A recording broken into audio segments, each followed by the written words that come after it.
YCP అధినేత జగన్ ఇటీవల ఎంతో ప్రతిష్టాత్మకంగా ప్రారంభించిన డిజిటల్ బుక్ యాప్ ఇప్పుడు ఆ పార్టీకి ఇబ్బందికరంగా మారింది. వైసీపీ కార్యకర్తలకు అన్యాయం జరిగితే ఫిర్యాదు చేసేందుకు తీసుకొచ్చిన ఈ వేదికపై ఏకంగా ఆ పార్టీ మాజీ మంత్రి విడుదల రజనీపైనే తొలి ఫిర్యాదు నమోదు కావడం తీవ్ర కలకలం రేపుతుంది. తనపై దాడి చేయించారంటూ నవతరం పార్టీ జాతీయ అధ్యక్షుడు రావు సుబ్రహ్మణ్యం ఈ ఫిర్యాదు చేశారు. 2022లో పల్నాడు జిల్లా చిలుకూరిపేటలోని తన ఇల్లు, పార్టీ కార్యాలయం, కారుపై అప్పటి మంత్రి విడుదల రజనీ దాడి చేయించారని సుబ్రహ్మణ్యం రావు ఆరోపించాడు. ఇక ఈ ఘటనపై చర్యలు తీసుకొని తనకు న్యాయం చేయాలని కోరుతూ ఆయన నేరుగా వైసీపీ డిజిటల్ బుక్ యాప్ ద్వారా జగన్ కు ఫిర్యాదు చేశారు.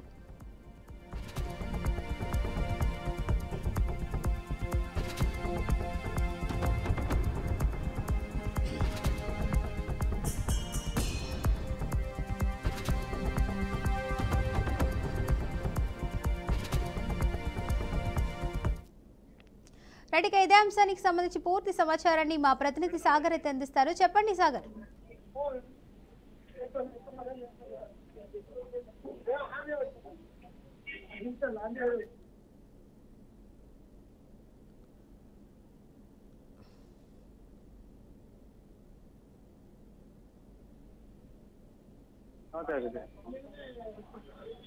వైకాపాకి సంబంధించిన మాజీ ఎమ్మెల్యే అలాగే మాజీ మంత్రి విడుదల రజనీ వ్యవహారం ఇప్పుడు రాష్ట్ర వ్యాప్తంగా హాట్ టాపిక్ గా నడుస్తుందని చెప్పొచ్చు. ఎందుకంటే వైసీపీ ఇప్పటికే కార్యకర్తలపై ఏదైతే అన్యాయాలు జరిగినా, అక్రమాలు జరిగినా వారందరూ కూడా ఒక యాప్ ఒకటి రెడీ చేశారు, డిజిటల్ యాప్ అని. డిజిటల్ యాప్ లో మొత్తం కూడా తమకు జరిగిన అన్యాయాలు దాంట్లో నమోదు చేసుకుని అంతా కూడా డేటా పదిలంగా ఉంటుందని, ముఖ్యంగా కూడా టీడీపీ కూటమి నాయకులు లేదంటే కార్యకర్తలు చేసే అరాచకాలన్నీ కూడా ఈ డేటాలు ఉంటాయని చెప్పి జగన్మోహన్ రెడ్డి చెప్పిన తర్వాత దీనికి సంబంధించి ఇప్పుడే రాష్ట్ర వ్యాప్తంగా కూడా దీనికి సంబంధించి డిజిటల్ యాప్ ఆయా నియోజకవర్గ ఇన్ఛార్జీలు కావచ్చు, ఆ జిల్లా ఇన్ఛార్జీలు కావచ్చు, వీరంతా కూడా పబ్లిక్ అంటే వైసీపీకి తెలిసేటట్టు ఒకవైపు ప్రచారాలు చేస్తున్నారు. ఈ క్రమంలోనే వైకాపా డిజిటల్ బుక్ యాప్ లో మంత్రి విడుదల రజనీపై కూడా ఒక కంప్లైంట్ రైజ్ అయింది.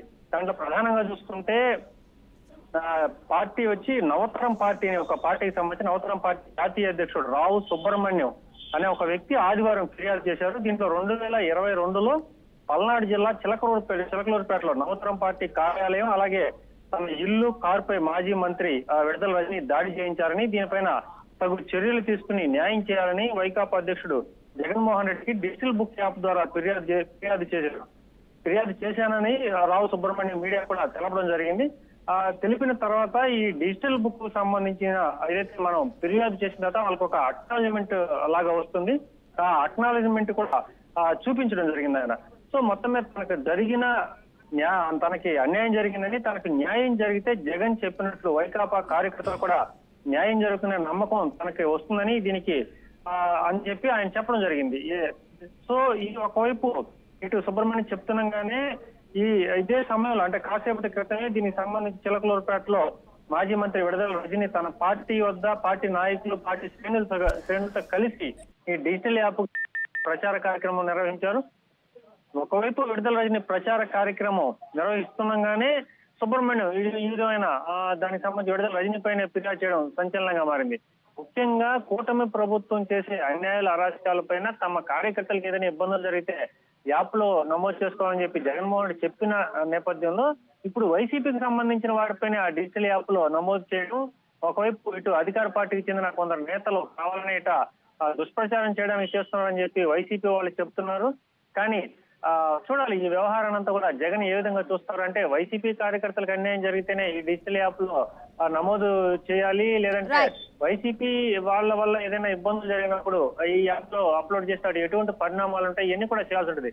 వాస్తవానికి డిజిటల్ యాప్ కు సంబంధించి ఇప్పుడే అంటే మొన్నే లాంచ్ చేశారు జగన్మోహన్ రెడ్డి. దీనికి సంబంధించి ఇది ఏ విధంగా మొత్తం ఉండబోతుంది అంటే ఇప్పటికీ కేవలం 16 నెలలనే కూటమి ప్రభుత్వం అధికారంలోకి వచ్చి మరొక సుమారుగా 3.5 సంవత్సరం వరకు ఉంటుంది తర్వాత ఎన్నికలు జరిగే సమయం. సో ఈ 3.5 సంవత్సరం లోపల ఎంతమంది డిజిటల్ యాప్ ఉపయోగించుకుని వైసీపీ వాళ్ళు దీనికి సంబంధించి డేటాని అంటే తమ జరిగిన అన్యాయాలు దాంట్లో నమోదు చేస్తారు అనేది కొంత తెలియాల్సి ఉంది. సో మొత్తం మీద చూడాలి ఈ యాప్ ఎంతవరకు ఉపయోగపడుతుంది, ఈ 3 సంవత్సరాలు దీన్ని ఏ విధంగా మెయింటైన్ చేస్తారు. ఇప్పుడు విడుదల రజనీ వ్యవహారంతో కొంత మొత్తం అయితే చర్చనీయాంశమైన పరిస్థితి ఉంది. Right Sagar, thank you.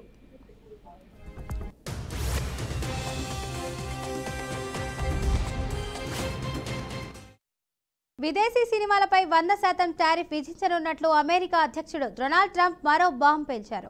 America బయట సినిమాలు తీస్తే 100% సుంకం తప్పదన్నారు ట్రంప్. ఇక అమెరికాలో సినిమా తీస్తే ఈ టారిఫ్ నుంచి మినహాయింపు ఉంటుందని స్పష్టం చేశారు. విదేశీ సినిమాలు తమ మార్కెట్ను దెబ్బతీస్తున్నాయంటూ వ్యాఖ్యానించారు. కాగా ఫర్నిచర్ పై కూడా టారిఫ్ విధిస్తానని ట్రంప్ వార్నింగ్ ఇచ్చారు.